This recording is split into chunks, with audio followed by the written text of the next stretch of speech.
Hello friends. कई बार exam में ऐसे क्वेश्चन देखने को मिल जाते हैं कि लगातार 100 तक प्राकृत संख्याओं का योग बताइए क्या होगा। लगातार 100 तक प्राकृत संख्याओं के वर्गों का योग क्या होगा। लगातार 100 तक प्राकृत संख्याओं के घनों का योग क्या होगा। तो ऐसे क्वेश्चन देखने को मिलते हैं, बच्चे कन्फ्यूज़न में हो जाते हैं कि भाई अब इनको 100 तक ऐड करके देखो क्या आंसर आएगा। लेकिन हमें एग्ज़ाम में टाइम कंज्यूम करना है, टाइम बचाना है, तो इन क्वेश्चनों को सॉल्व करने की ट्रिक है। वो ट्रिक जानने के लिए वीडियो को लास्ट तक ज़रूर देखें। तो चलिए शुरू करते हैं। पहली ट्रिक क्या है, लगातार n तक प्राकृत संख्याओं का योग। इसके लिए एक फॉर्मूला है छोटा सा, फिर बाद में शॉर्ट ट्रिक भी बताऊंगा मैं इसकी। n इंटू n प्लस 1 और डिवाइड बाय 2। यहाँ पे n की वैल्यू कुछ भी हो सकती है। मान लो मैं एक एग्जांपल लेता हूँ कि लगातार एक छोटी संख्या ले लेते हैं, लगातार 5 तक प्राकृत संख्याओं का योग बताइए। प्राकृत संख्याओं का योग,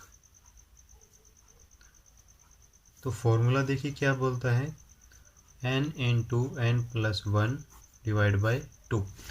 तो क्या बोला है, 5 तक। तो n जहाँ भी है वहाँ आप क्या रख दोगे, 5 रख दोगे। यहाँ n है तो 5 रखा, ब्रैकेट में n है तो n की जगह 5 रखा, फिर जमा में 1 और बटे में 2। सोल्व कर लो। 5 गुणा में 5 और 1 6 और बटे में 2, 2 एकम 2, 2 तिया 6, 5 तिये 15। ठीक है, तो लगातार 5 तक प्राकृत संख्याओं का योग कितना आएगा, 15। हमने कुछ नहीं किया, सिर्फ फॉर्मूला अप्लाई किया। जैसे इसका मैं प्रूफ दिखाता हूँ आपको। 5 संख्याएं थी हमारी प्रथम, लगातार इनको ऐड करके देखो क्या हमारा आंसर, और इनको ऐड करेंगे तब आंसर सेम आता है या नहीं आता है। 2 और 1 3, 3 और 3 6, 6 और 4 10, 10 और 5 15। तो दोनों का आंसर हमारा सेम आ रहा है, प्रूफ किया हमने। एक एग्जांपल और ले लेते हैं हम। यहाँ 5 तक थी प्राकृत संख्याएं, हम लगातार 10 तक प्राकृत संख्याओं का योग निकालेंगे। 10 तक प्राकृत संख्याओं का योग, कुछ नहीं करना आपने, सिंपल ट्रिक बताता हूँ। जितनी संख्या दे रखी है वो लिखी, गुना में एक इससे अगली संख्या, 10 और 1 11, और भाग कर देंगे किससे, 2 से। 2 पंजे 10 और 11 पंजे 55। बस हो गया। अब चाहे वो कितनी भी संख्या दे, अब मान लो 100 तक दे दे वो, लगातार 100 तक प्राकृत संख्याओं का योग क्या होगा। सिर्फ आपने क्या करना है, वो संख्या लिखनी है, वो संख्या लिखनी है जो दे रखी है, और गुणा करेंगे एक इससे अगली संख्या, 100 और 1 101, और भाग कर देंगे 2 से। तो 2 से काट कर दो, 2 पंजे 10 50, और 5 से इसकी गुणा कर दो, 5 एकम 5 0, 5 एकम 5। तो लगातार 100 तक प्राकृत संख्याओं का योग कितना आएगा, 5050। कई बार क्या होता है, एग्जाम में पैटर्न बदल कर आ जाता है। फॉर्मूला आपका यही लगेगा, n into n plus 1 by 2। कई बार क्या दे देता है वो इस तरह से दे देता है, 1 plus 2 plus 3 plus 4 plus 5 plus, इस तरह से लगा के, और ये पूछ लेता है कि 15 इनका योग क्या आएगा। घबराना नहीं है इसमें।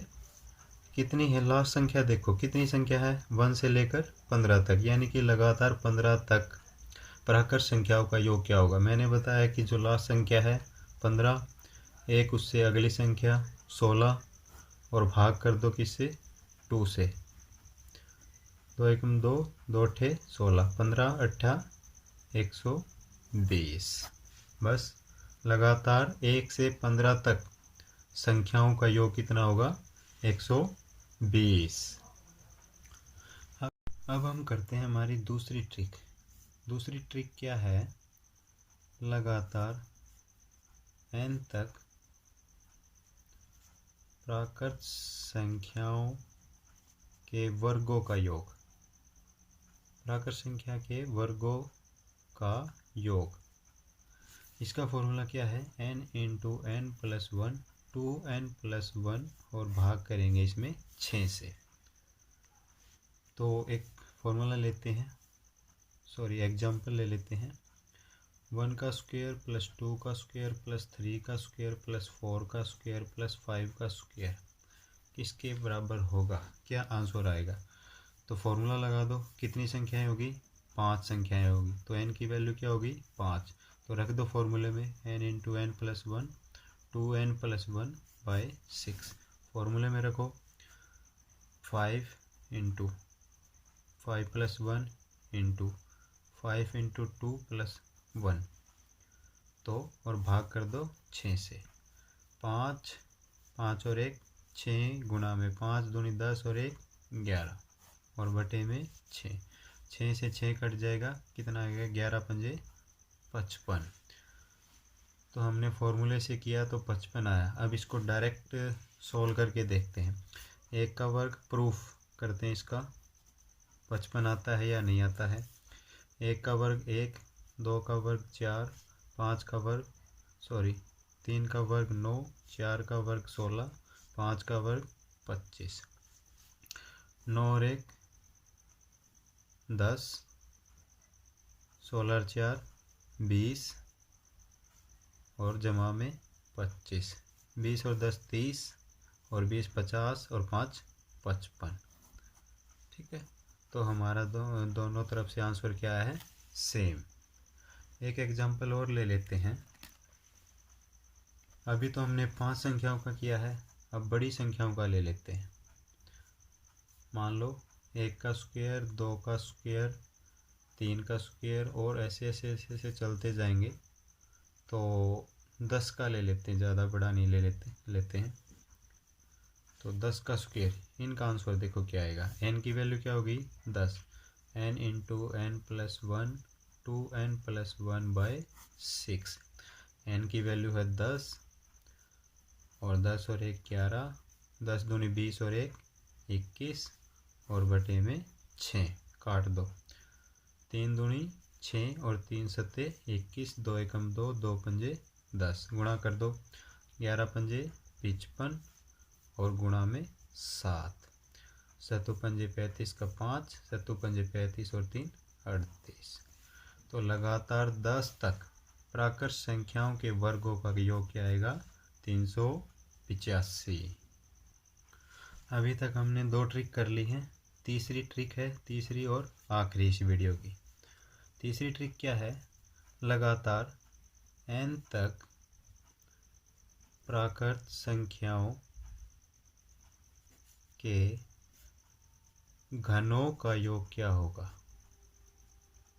घनों का योग क्या होगा। इससे पिछली ट्रिक में क्या था, यहाँ पे वर्गों का योग क्या होगा, और यहाँ पे क्या है, घनों का योग क्या होगा। इसमें कुछ नहीं है, जो हमारी पीछे वाली थी n तक प्राकृत संख्याओं का योग, उसी का फॉर्मूला लग जाएगा। बस इसका क्या हो जाएगा, स्क्वायर हो जाएगा। उसका क्या कर देंगे हम, स्क्वायर कर देंगे। जैसे एग्जांपल लेता हूँ मैं, 1 का क्यूब, 2 का क्यूब, 3 का क्यूब, 4 का क्यूब और 5 का क्यूब किसके बराबर होगा। तो सिंपल हमने फॉर्मूला लगाना है, n into n plus 1 by में 2 और इसका कर देंगे लास्ट में स्क्वायर। n देखो संख्या कितनी है, ये 5 संख्याएं हैं। तो n जहाँ भी है वहाँ क्या रख देंगे, 5। उससे अगली संख्या होगी 5 और 1 6 और बटे में 2।